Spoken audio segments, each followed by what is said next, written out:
A very good evening to you. I'm Lisa Lord, and in our top stories, Barbadians told to brace for more periodic water shutoffs. A young man found dead in a St. Philip Cart Road. HR practitioners advised to seek help for some difficult cases. And in sports, Mario Burke gets Barbados' quest for a World Championship medal off and running tomorrow in the men's 100 heats. Broadcasting from our studios in the Pine St. Michael, this is CBC Newsnight, starting now.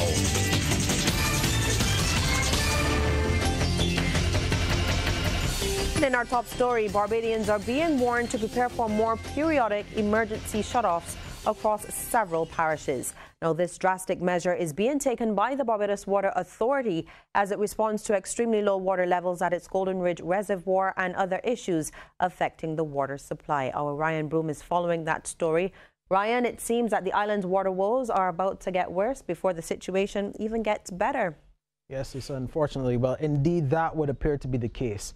Word of more periodic emergency shutoffs came from Minister of Energy and Water Resources Wilfred Abrams during a press conference at the ministry's office in Country Road this morning. Now, according to him, this is what will happen. Starting tomorrow, every Monday, Wednesday and Friday between 9 a.m. and 4 p.m. and then again between 9 p.m. and 4 a.m. the Barbados Water Authority will be implementing emergency shutdowns of the lines between its Applewaits and Golden Ridge pumping stations. Now, this is expected to impact a number of communities across St. George, St. John and St. Thomas.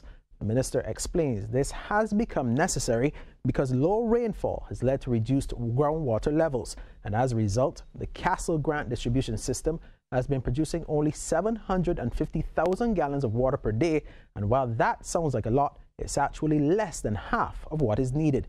Now, the minister says it has therefore become necessary for the BWA to ration water. So the water we're trying to get in to the Castle Grant system, as it's being pumped along to try to get it to service that system, to get it into that system, it is being pulled off from all the districts that are along that line. So what then happens is when we have scarce water or low pressure, nothing at all is actually getting to the Castle Grant system. So the reservoir just starts to drop because it's not being replenished. So we are now at the point where we have to do what is necessary in order to get the water into those areas. So people who might have been accustomed to getting a constant supply of water are now going to start to experience some scheduled shutoffs. Minister Abrams says the problem has been further compounded by mechanical issues with two pumps at the newly commissioned pumping station at Trent St. James. He says replacements had to be special ordered from the manufacturer and will be airlifted from France in the interest of time, even though it will be a costly venture. So these pumps are supposed to reach Barbados by the end of the month. It's going to take about another 2 to 4 days to install them, because you have to install them, you then have to balance the pumps, you then have to make sure that when you switch on the pumps, you're not sending too much pressure to burst everything. So until such time as the pumps are installed and running, we are going to have to do these shutoffs in order to service the reservoirs. And Lisa, obviously this issue has also arisen. General Manager Keith Roy Halliday says the BWA has considered offering discounts or rebates to customers who experience frequent water outages. However, he explains there is still a minimum cost that customers are required to pay to cover the authority's cost of doing business. Even though there are times that the water supply has not been the best or the most efficient, that capital cost in terms of making sure that that service is always available still has to be covered. And principally, those bills cover that in terms of that minimum amount. The issue of considering discounting or even rebates, these are things that have always been tabled. They've been tabled in the past. They've been looked at in the past. They're still being looked at as we go forward. But what the Barbados Water Authority has been constrained to do is to make sure, in terms of delivering on its mandate, we at least, if we can't supply the pipe one, we try to supply it in one way or another. Meantime, technical advisor to the BWA's board, Dr. John Mwanza, says government has approved plans to upgrade the Bridgetown and South Coast sewage plants to tertiary treatment facilities. He says this will be done through what is known as a PPP approach, which basically means government will be collaborating with the private sector. We are looking to a PPP approach and see if that could be utilized to do that. So, and we have been asked to negotiate the type of contract that would be, and the government is going to set up a negotiating team so that we get the best bang for the money. And Lisa, with the pending shutdown, some people are probably wondering about the recent occasional heavy rainfall. Well, for those of you wondering why the water levels are so low despite some very wet days in recent weeks, the minister revealed it will take at least 90 days for that water to make it into the groundwater system, so it won't reach there until around the end of December or so. So those in the most affected communities, please take note as the periodic shutoffs get set to commence from tomorrow. It's back to you, Lisa. Lots of information there, Ryan. Thank you so much. Some sad news now, and police are probing the discovery of the body of a 25-year-old man in a cart road at Harrow in St. Philip. He's been identified as 25-year-old Kevin Atherley of Padmore Village in the same parish. Police Public Relations Officer, Acting Inspector Rodney Innes, says lawmen received an anonymous telephone call about a body in the area this morning. He says officers confirmed this on arrival. The body had several wounds about it. We naturally started a natural death investigation. There are several persons here on our arrival, including family members. And like I said earlier, we did express our condolences to the family in these circumstances. They feel very bereaved and they're very traumatized by it. Lawmen are asking anyone who may have information about this incident to contact the nearest police station. Among those who converged on the scene this morning were friends and family of the deceased. Look so bad, Bears don't do about nothing. Bears don't trouble nobody. He used to do labor work. And he loves the work too. Several workers employed by the JADA Group downed tools, halting construction work in protest over what they say is unfair demands by that company. At issue, instructions that they must work on Saturdays. At the Mount St. George site, workers armed with placards called for justice and respect. They outlined to CBC News their concerns. Now, CBC News tried to contact General Secretary of the Barbados Workers Union, Senator Tony Moore, for comment on the matter and was told that she was in a meeting. However, her executive assistant, Cindy Green, said that the union was aware of the situation and had scheduled a meeting with management of the JADA Construction Group for early Monday to try to resolve the workers' complaint.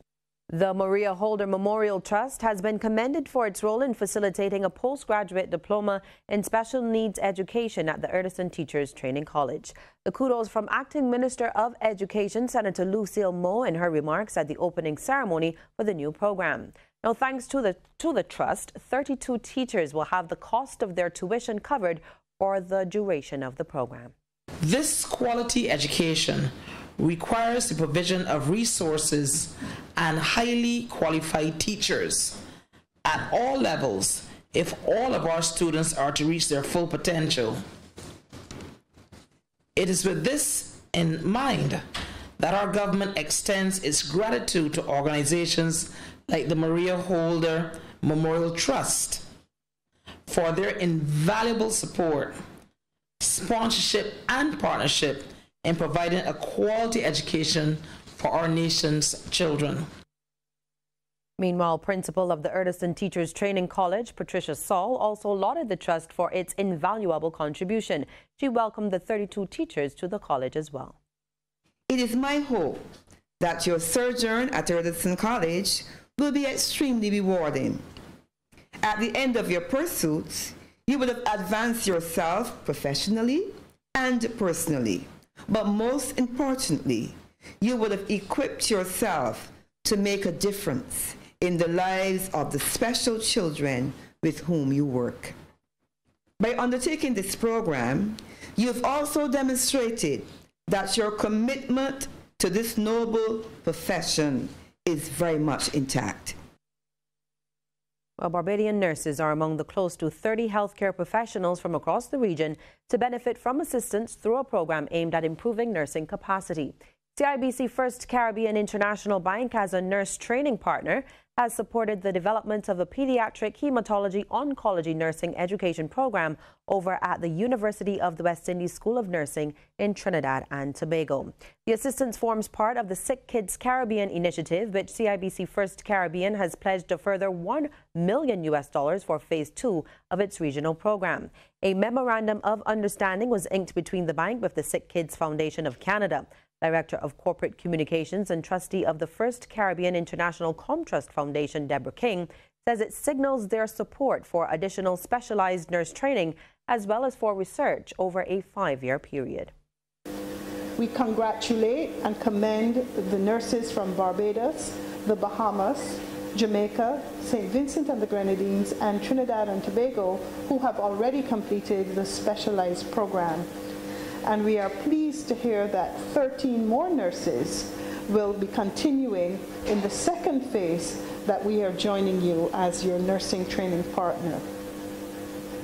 In addition, we also look forward to the work that we will be doing together supporting the expanded research and the advocacy efforts of this initiative.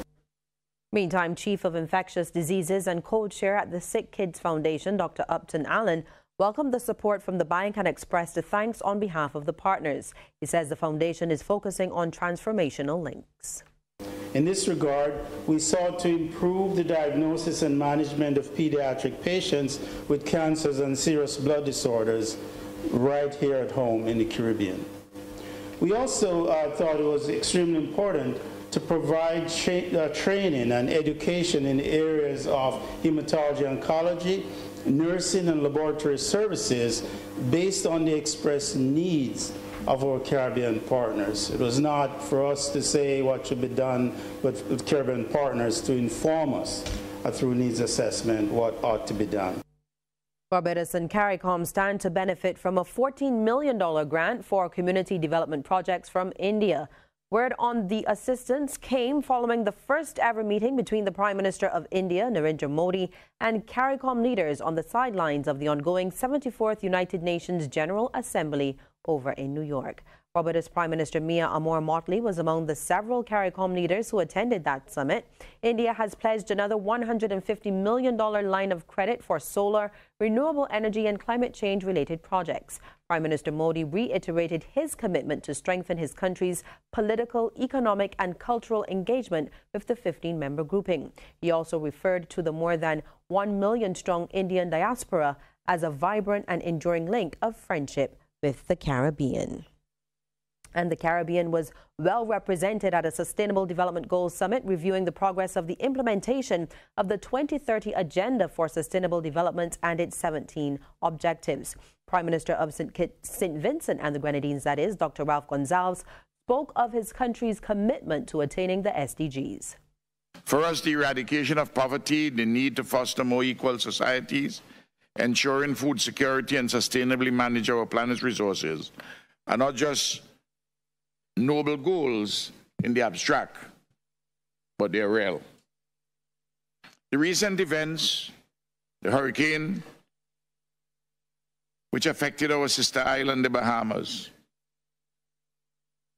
unequivocally illustrate that we do stand at the crossroads and we can't be business as usual. Trinidad and Tobago's government is standing by its selection for the sale of the Petrotrin refinery. Patriotic Technologies Company Limited, which is wholly owned by the Oilfield Workers Trade Union, was recently announced as the preferred bidder. The country was assured that all checks and balances were made to arrive at that decision, as we hear in this report from TTT. The refinery has a profound effect on the GDP of Trinidad and Tobago. The refinery production has a profound effect on our national GDP. And therefore, our primary focus is to get it up and running as quickly as possible. Finance Minister Colm Imbert justifies the selection of Patriotic Energies and Technologies Company Limited, wholly owned by the OWTU, as the preferred bidder for the sale of the Petrotrin refinery. Minister Imbert said the capability to restart the refinery was one of the main considerations in choosing a buyer. Of the initial 77 bids made to government, the list later narrowed down to 8, then 5, and lastly 3 companies: Patriotic Energies, Beowulf Energy, and Clash. The finance minister said the bid put forward by Patriotic Energies was most appealing, with a proposal made to restart operations within 12 months. And of the 3, the entity that offered the most significant sum, as you've already heard, was Patriotic, who offered $700 million. Clash offered nothing, and Beowulf only offered $42,000 per month, which works out at $7.5 million. Responding to those wary that the new arrangement, once completed, would face the same challenges as the previous incarnation, Minister Imbert said that's a misconception.